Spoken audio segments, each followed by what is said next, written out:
മുനമ്പത്തുകാർ വീണ്ടും പറ്റിക്കപ്പെടുമോ? വഖഫൊക്കെ നല്ലത് തന്നെ. ഒരാൾ അദ്ദേഹത്തിൻ്റെ സ്വത്ത് വഖഫ് ചെയ്യുന്നു എന്ന് പറഞ്ഞു കഴിഞ്ഞ് ദാനപ്രവർത്തനത്തിന് കൊടുക്കുന്നതൊക്കെ പുണ്യമായ കാര്യമൊക്കെ തന്നെയാണ്. ഒരു മുസൽമാനായ വിശ്വാസിയെ സംബന്ധിച്ചിടത്തോളം വഖഫ് വളരെ പവിത്രവും പരിപാവനമായ കാര്യമാണ്. പക്ഷേ അത് വാക്കാൽ പറഞ്ഞാൽ മതി, രേഖകൾ വേണമെന്നില്ല എന്നൊക്കെ പറയുന്നിടത്ത് വലിയ പ്രതിസന്ധികളുണ്ട്. മാത്രമല്ല, ഇത് എപ്പോഴോ വഖഫ് ചെയ്ത ഭൂമി തലമുറകൾ കൈമാറി, ഏജൻസികൾ കൈമാറി, സ്ഥാപനങ്ങൾ കൈമാറി, ആരെങ്കിലുമൊക്കെ മേടിച്ചു കഴിഞ്ഞതിന് ശേഷം പിന്നെ അത് വഖഫ് ഭൂമിയാണ് എന്ന് പറഞ്ഞ് അവിടെ താമസിക്കുന്നവരെ ഇറക്കി വിടാനൊക്കെ ഉള്ള കേസും വഴക്കും ആകുമ്പോൾ വലിയൊരു പ്രതിസന്ധിയാണുള്ളത്. ഇപ്പോൾ മുൻ ആധാരമൊക്കെ നോക്കി അതിനനുസരിച്ചുള്ള നടപടിക്രമങ്ങളെല്ലാം പൂർത്തിയാക്കിയിട്ട് വേണ്ട ഈ കച്ചവടമൊക്കെ നടക്കേണ്ടത്. മുനമ്പത്തെ വിഷയത്തിൽ ശരിക്കും പറഞ്ഞാൽ 10-600 കുടുംബങ്ങൾ എന്ന് പറയുമ്പോൾ ഏകദേശം 3000 ആളുകൾ 4-5 തലമുറയിൽപ്പെട്ടവർ അവർ ഫറൂഖ് കോളേജിൽ നിന്ന് കാശ് കൊടുത്ത് വാങ്ങിയ ഭൂമിയാണ്. അവരെല്ലാം എന്ത് തെറ്റ് ചെയ്തു? അല്ലെങ്കിൽ തന്നെയും വഖഫിന് വേണ്ടി വഖഫ് ചെയ്ത് ഫറൂഖ് കോളേജിന് കിട്ടിയ ഭൂമിയിൽ കുറേ ഭൂമി കടലെടുത്ത് പോവുകയും ചെയ്തു. അത്ര ഒരു മധുരമനോഹരമായ ഭൂമിയൊന്നും ആയിരുന്നില്ല അത്. അപ്പോൾ അവിടെ താമസിക്കുന്ന ആളുകൾ വർഷങ്ങളായി അവിടെ താമസിക്കുന്ന ആളുകളെ ഒരു ദിവസം രാവിലെ പറയുക, അവർ കരമടയ്ക്കാൻ ചെല്ലുമ്പോൾ അല്ലെങ്കിൽ അവരുടെ കാര്യങ്ങൾക്ക് വേണ്ടി വില്ലേജ് ഓഫീസിലോ പഞ്ചായത്ത് ഓഫീസിലോ ചെല്ലുമ്പോൾ ഇതാ വഖഫുകാരിവിടെ അവകാശം ഉന്നയിച്ചിരിക്കുകയാണ്, വഖഫ് ബോർഡ് അവകാശം ഉന്നയിച്ചിട്ടുണ്ട്, അതുകൊണ്ട് നിങ്ങൾക്ക് തരാൻ പറ്റില്ല എന്നൊക്കെ പറയുമ്പോൾ വലിയൊരു പ്രതിസന്ധിയാണ്. പക്ഷേ ആ പ്രതിസന്ധി പരിഹരിക്കപ്പെടണ്ടേ? കോഴിക്കോട് ഒരു പോസ്റ്റ് ഓഫീസിൽ വാടകയ്ക്കെടുത്ത പ്രവർത്തിക്കുന്ന കെട്ടിടത്തിലെ പോസ്റ്റ്മാൻ്റെ പേരിൽ കേസ് കൊടുത്തു, വഖഫ് ബോർഡുകാർ കൊണ്ട് കേസ് കൊടുത്തു എന്ന് പറയും. പക്ഷേ അത്തരത്തിലുള്ള വിഷയങ്ങൾ വരുമ്പോൾ വലിയ പ്രതിസന്ധിയാണ്. നമ്മുടെ രാജ്യത്ത് ധാരാളം സ്വത്ത് വകകൾ വിവിധ സ്ഥലങ്ങളിലായി ഈ വഖഫ് ബോർഡിൻ്റെ കൈവശമുണ്ട്. വഖഫ് ചെയ്ത് കിട്ടിയതുണ്ട്. മുസ്ലിങ്ങളായിട്ടുള്ള വിശ്വാസികൾ, നല്ലൊരു ശതമാനം ആളുകൾ, സമ്പന്നരായിട്ടുള്ളവർ അവർ വഖഫ് ചെയ്യും. ആ ഭൂമി എടുത്ത് ദാനപ്രവർത്തനങ്ങൾക്കും പുണ്യപ്രവർത്തനങ്ങൾക്കും ആതുര സേവന പ്രവർത്തനങ്ങൾക്കും എല്ലാം ചെയ്യാൻ പറ്റുന്ന ഭൂമിയാണ്. അങ്ങനെയൊക്കെ ചെയ്യാം. പക്ഷെ അതിനിടയിൽ കുറേ ആളുകൾക്ക് ഫറൂഖ് കോളേജ് അത് വാങ്ങുന്നു, വഖഫ് ചെയ്ത ഭൂമി കുട്ടി ഫറൂഖ് കോളേജിന് വഖഫ് ചെയ്ത് കിട്ടുന്നു, അതവർ ആവശ്യങ്ങൾക്ക് ഉപയോഗിക്കാതെ അവരത് വിൽക്കുന്നതിന് അവർ സ്വാഭാവികമായിട്ടൊരു ഡീഡ് ഉണ്ടായിരിക്കും. വാങ്ങിയ ആളുകൾ അതിൻ്റെ രേഖകളുണ്ട്. പിന്നെ ആ രേഖകളുമായിട്ട് ചെല്ലുമ്പോൾ അവർ ബുദ്ധിമുട്ടുന്നു. ഇതൊരു വലിയ പ്രതിസന്ധിയല്ലേ? ഇപ്പോഴത്തെ പ്രതിസന്ധി വീണ്ടും ആഴങ്ങളിലേക്ക് തന്നെ പോവുകയാണ്.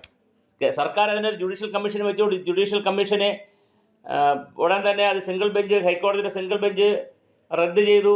ഇപ്പോൾ ഡിവിഷൻ ബെഞ്ച് വീണ്ടും അത് തുടരാമെന്ന് പറയുന്നു. അതിനിടയിൽ പാർലമെൻറ്റിൻ്റെ ഇരുസഭകളിലുമായി 10-20 മണിക്കൂർ ചർച്ച ചെയ്തുകൊണ്ട് വഖഫ് ഭേദഗതി നിയമം വന്നു, ബില്ല് കൊണ്ടുവന്നു. ആ ബില്ല് രാഷ്ട്രപതി ഒപ്പിട്ട് കഴിഞ്ഞു. ഇനിയിപ്പോൾ അതിൻ്റെ പ്രശ്നങ്ങളുണ്ട്. ഉടൻ തന്നെ ഇന്ത്യൻ നാഷണൽ കോൺഗ്രസ് കേസ് കൊടുക്കുമെന്ന് പറയുന്നു സുപ്രീം കോടതിയിലേക്ക്. മുസ്ലിം ലീഗ് കേസ് കൊടുക്കാൻ നിൽക്കുന്നു. മറ്റ് ചിലപ്പോൾ വ്യക്തികളും സ്ഥാപനങ്ങളും ഒക്കെ കേസ് കൊടുത്തേക്കാം. അപ്പം നിരവധി കേസുകൾ ഇനി സുപ്രീം കോടതിയിലേക്ക് വരുന്നു. അങ്ങനെ സുപ്രീം കോടതിയിലേക്ക് കേസ് വരുന്നു, കമ്മീഷൻ വരുന്നു.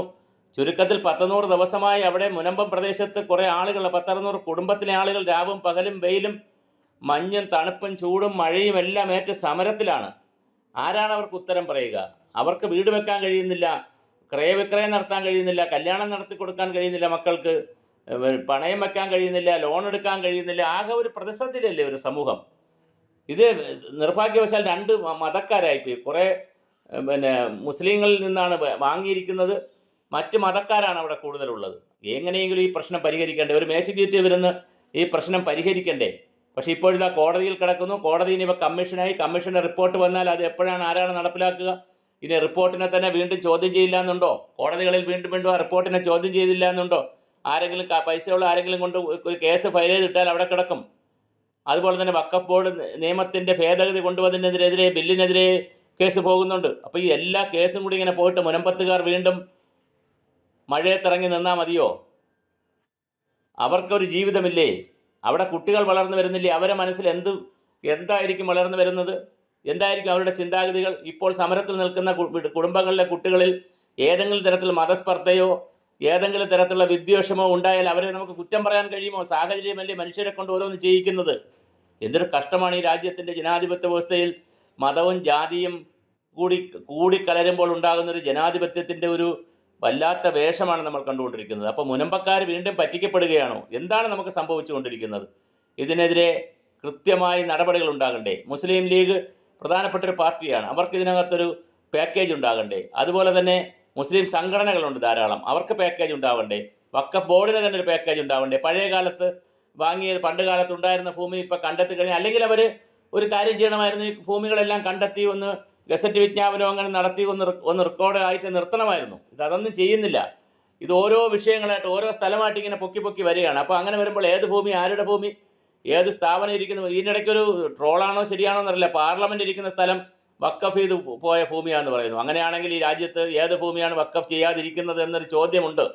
അപ്പോൾ അങ്ങനെ ഒരു രാജ്യത്തിന് മുന്നോട്ട് പോകാൻ കഴിയും? 2000 വർഷത്തെ അധിനിവേശവും പരാക്രമണവും ഒക്കെ നടന്നൊരു നാടാണ്. ഇവിടെ ഒരുപാട് മുസ്ലിങ്ങളും ക്രിസ്ത്യാനികളും പിന്നെ ഡച്ചുകാരും ഫ്രഞ്ചുകാരും ഒരുപാട് പേർ വന്നു പോയ നാടാണ് ഇവിടെ. പക്ഷേ അപ്പോൾ പലതിൻ്റെയും ബാക്കി പത്രങ്ങൾ ഇവിടെ കാണും.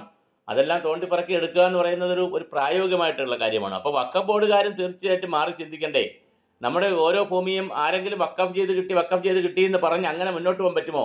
അപ്പോൾ ഇതിൽ വളരെ കൃത്യമായ ഒരു വൈകാരിക തലം മാറ്റിവെച്ച്, ആത്മീയ തലവും മതത്തിൻ്റെ ചിന്തകളൊക്കെ മാറ്റിവെച്ച് മനുഷ്യത്വത്തിൻ്റെ പേരിൽ ചിന്തിക്കുകയും ഭൂമിയെ സംബന്ധിക്കുന്ന അടിയന്തരമായ തീരുമാനങ്ങൾ ഉണ്ടാവുകയും ചെയ്യണം. മുനമ്പൻ ജനതയോട് കാണിക്കുന്നത് അവർ താമസത്തിന് വേണ്ടിയാണെന്നേ, അവർക്ക് ജീവിക്കാൻ വേണ്ടിയിട്ടാണ്, സ്വസ്ഥമായി കിടന്നുറങ്ങാൻ വേണ്ടിയിട്ടാണ്. നമ്മളെല്ലാം സ്വസ്ഥമായി കിടന്നുറങ്ങുമ്പോൾ അവിടെ 500-600 വീടുകാർക്ക് ഉറങ്ങാൻ കഴിയുന്നില്ല. അവിടെ ഓരോ രാഷ്ട്രീയ പാർട്ടികൾ അവിടെ ചെല്ലുന്നു, മോഹന വാഗ്ദാനങ്ങൾ കൊടുക്കുന്നു, ഇപ്പം ശരിയാക്കാമെന്ന് പറയുന്നു, പിന്നെ പല ന്യായങ്ങൾ പറയുന്നതല്ലാതെ ഒരു പരിഹാരം അവിടെ ഉണ്ടാകുന്നില്ല.